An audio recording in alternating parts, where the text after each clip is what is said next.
हर हर Mahadev everyone, welcome back to my channel. This is Kirti and this is another video from my city Varanasi, जिसमें मैं आप लोगों को देने वाली हूँ बहुत सारी अपडेट। एक्चुअली मैं इस वीडियो में आप लोगों की क्वेरीज सॉल्व करने के लिए ये वीडियो बना रही हूँ, बिकॉज मुझे बहुत सारी क्वेरीज आ रही थी इंस्टाग्राम पे रिलेटेड टू बनारस ट्रिप, क्योंकि आप जानते हैं कि महाकुंभ का अवसर चल रहा है और महाकुंभ की भीड़ बनारस में भी हमें देखने को मिल रही है, क्योंकि महाकुंभ जो लोग जा रहे हैं प्रयागराज तक, वो बनारस और अयोध्या का भी प्लान कर रहे हैं। ये तो मैंने आप लोगों को पिछले वीडियोस में भी बताया था, जिसकी वजह से बनारस में बहुत ज़्यादा भीड़ बढ़ गई है लोगों की, श्रद्धालुओं की। तो इसी से रिलेटेड मुझे बहुत सारी क्वेरीज आ रही थी इंस्टाग्राम पे भी, बिकॉज इंस्टाग्राम पे भी जो मैंने वीडियो डाला था वो वायरल हुई थी और लोगों ने बहुत सारी क्वेरीज मुझसे डीएम में पूछी थी। तो मैंने सोचा क्यों ना एक वीडियो बना के आप लोगों को सारी सिचुएशन एक्सप्लेन की जाए। सो बेसिकली जैसा कि आप जानते हो कि महाकुंभ का अवसर चल रहा है और लाखों करोड़ों श्रद्धालु हर रोज़ प्रयागराज पहुंच रहे हैं संगम में डुबकी लगाने के लिए। और संगम में डुबकी लगाने के बाद बहुत सारे श्रद्धालु ऐसे हैं जो हमारे बनारस की तरफ बढ़ रहे हैं, जिसकी वजह से एक तो आपको रास्ते में बहुत भारी जाम का सामना करना पड़ सकता है। पूरा हाईवे ब्लॉक हो चुका है और लोगों को 3 घंटे का जो आरामदायक सफ़र था बनारस से प्रयागराज का, प्रयागराज से बनारस का 3-3.5 घंटे का सफ़र था ऑन रोड, और वो सफ़र का ड्यूरेशन बदल चुका है, क्योंकि अब 6-6 घंटे लोगों को लग जा रहे हैं, 6-6 7-7 घंटे लग जा रहे हैं बनारस पहुंचने में। और ये तो बात थी कैब के रूट की कि हाईवे पूरा ब्लॉक है, और साथ ही साथ ट्रेन में भी आपको जगह नहीं मिल रही है, ट्रेन भी फुल है। मतलब अभी तो स्लीपर ट्रेन की भी ये हालत हो गई है कि वो जनरल की तरह ही लग रही है, क्योंकि ओवर क्राउडेड हो चुका है रेलवे रूट भी और रोड रूट भी। तो बनारस आने के सारे रास्ते पे आपको ट्रैफिक भरपूर मिलेगा, इस बात का आप ध्यान रखिएगा। अगर आप खुद की गाड़ी से भी आ रहे हो तो भी आपको ट्रैफिक का सामना तो करना ही पड़ेगा, क्योंकि सिचुएशन बदल चुकी है। अब बनारस में आने वाले हैं कुछ खास त्यौहार, जैसे कि खास त्योहारों में सबसे पहले नाम आता है महाशिवरात्रि का, जो हमारी काशी का बहुत ही फेमस फेस्टिवल है, जिसको हर साल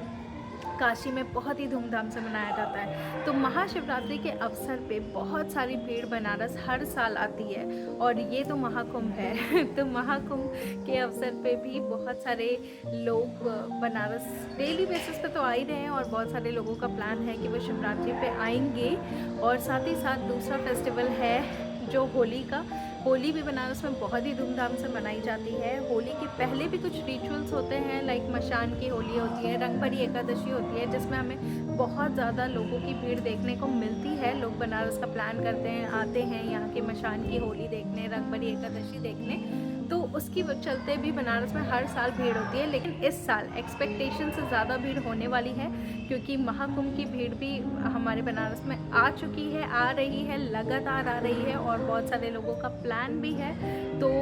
काफ़ी ज़्यादा भीड़ बढ़ चुकी है। और आपको मैं बता दूं कि नागा साधु जो अमृत स्नान कर चुके हैं, अखाड़ा के साधु जो अमृत स्नान कर चुके हैं प्रयागराज में, वो भी काशी की तरफ बढ़ चुके हैं, काशी में नगर प्रवेश कर चुके हैं। उनके भी शिवरात्रि तक रहने की न्यूज़ सामने आई है कि वो शिवरात्रि तक बनारस में रह सकते हैं। उनकी भव्य शोभा यात्रा भी निकाली जाएगी, तो उसको देखने भी बहुत सारे लोग प्रयागराज से बनारस आ रहे हैं। और ये सब कुछ एक साथ होने की वजह से अभी बनारस में भीड़ बहुत ज़्यादा बढ़ चुकी है। मतलब जितना आपने एक्सपेक्ट किया होगा शायद उससे भी ज़्यादा, क्योंकि हमने भी इतनी भीड़ मतलब देव दीपावली के टाइम भी नहीं देखी थी, इतनी ज़्यादा भीड़ है। हर घाट भरा हुआ है, चाहे वो नमो घाट हो, चाहे वो ललिता घाट हो। बाबा विश्वनाथ के दर्शन के लिए लाइन तो मतलब रात भर चल रही है, दिन भर चल रही है, और लोगों को बहुत सारी परेशानी का सामना भी करना पड़ रहा है, क्योंकि भीड़ बहुत ज़्यादा है। तो जो लोग मुझसे पूछ रहे थे कि is it the best time to come, तो आई वुड से कि no, this is not the best time to come to Varanasi, क्योंकि आप लोगों को बनारस की असल ब्यूटी अभी नहीं देखने मिलेगी। अभी बनारस पूरा भीड़ से भरा है, जाम से भरा है, मतलब एक जगह से दूसरी जगह जाने में भी आपको बहुत भारी जाम का सामना करना पड़ रहा है। बीइंग अ लोकल हम तो बिल्कुल ट्रैवल नहीं कर रहे हैं बाहर, बिल्कुल भी अर्जेंट काम के लिए बस निकल रहे हैं, क्योंकि पॉसिबल ही नहीं है छोटे मोटे काम के लिए बाहर निकलना। बहुत ज़्यादा ट्रैफिक है पूरे शहर में। तो आई वुड से कि अगर आप अपने प्लान को पोस्टपोन कर सकते हो तो वो ज़्यादा बेहतर रहेगा, क्योंकि हमारे बाबा विश्वनाथ तो यहीं विराजमान है, और आप उनके दर्शन के लिए कभी भी आ सकते हो जब आपको आराम से दर्शन मिले। क्योंकि अभी अगर आप इतनी लंबी लाइन लगाकर जाते भी हो तो आपको 1-2 सेकंड में शायद सिर्फ झलक देखने को मिले, तो इतना अच्छा दर्शन भी आप नहीं कर पाओगे और ओवरऑल एक्सपीरियंस भी आपका कैसा होगा ये तो बाबा की कृपा से ही कहा जा सकता है कि बाबा की कृपा रही तो आपको इतनी भीड़ में भी काफ़ी अच्छा एक्सपीरियंस होगा। लेकिन मैं सजेस्ट करूँगी कि अगर आप फैमिली के साथ आ रहे हो, आपके साथ कोई बुज़ुर्ग लोग भी हैं, तो अपना प्लान पोस्टपोन ही कर दीजिए, क्योंकि अभी बिल्कुल भी सही नहीं रहेगा बनारस आना, क्योंकि जगह जगह पे मतलब नो व्हीकल जोन डिक्लेयर किया गया है, जिसकी वजह से आपको ट्रांसपोर्टेशन भी नहीं मिलेगा और बहुत ज़्यादा पैदल भी चलना पड़ेगा यहाँ पर भी। और साथ ही साथ बनारस के जो और प्राचीन मंदिर हैं जो जिनकी वजह से हमारी काशी फेमस है, उन सबको भी अगर आप कवर करने का प्लान कर रहे हो तो वो भी आप ठीक से नहीं कवर कर पाओगे, क्योंकि भीड़ हर मंदिर में बहुत ज़्यादा है, घाटों पे भीड़ बहुत ज़्यादा है। तो ये तो थी एक छोटी सी ओपिनियन हम लोकल्स की साइड से, जो कंटिन्यूअस हम लोग भी आप लोगों को दिखा रहे हैं अपने इंस्टाग्राम के माध्यम से भी कि भीड़ बहुत ज़्यादा है। अगर फिर भी आप आना चाहते हो तो ये आपकी इच्छा है, ये आपकी विश है, आप आ सकते हो, कोई दिक्कत नहीं है, हम बिल्कुल मना नहीं कर रहे हैं, हम बस आपको अवेयर कर रहे हैं कि इस भीड़ का आपको सामना करना पड़ेगा, क्योंकि हमने हमेशा अपनी काशी में सबका स्वागत किया है और काशी तो एक ऐसा शहर है जहाँ हमें आदत हो चुकी है कि 12 महीने टूरिस्ट की भीड़ होती है, यात्री आते हैं, बाबा का धाम है यहाँ, बाबा के भक्त आते हैं बाबा से मिलने, तो हम लोगों को आदत पड़ चुकी है। बट कभी कभी सिचुएशन एक्सट्रीम चली जाती है, जैसे कि अभी की सिचुएशन है जब एक्सट्रीम तादाद में लोग आ चुके हैं और बनारस पूरा भर चुका है।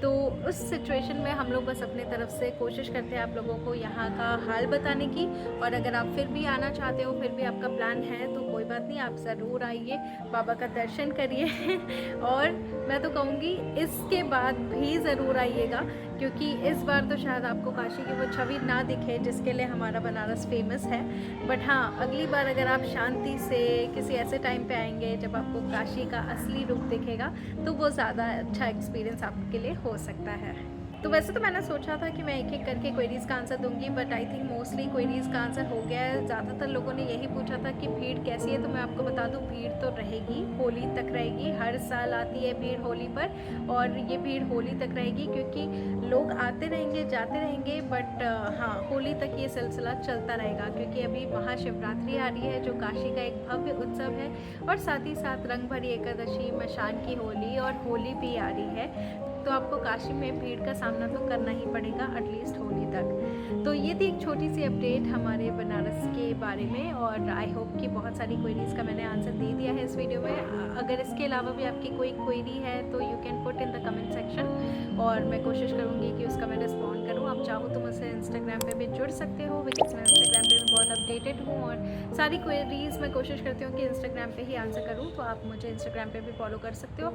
I will place the links in the description. So thank you so much for watching this video helpful लगी हो तो लाइक ज़रूर करिएगा, फ्रेंड्स और फैमिली के साथ शेयर ज़रूर करिएगा जो भी काशी आने का प्लान कर रहे हैं। मैं आपसे मिलूंगी नेक्स्ट वीडियो में, तब तक के लिए हर हर महादेव, जय माता दी।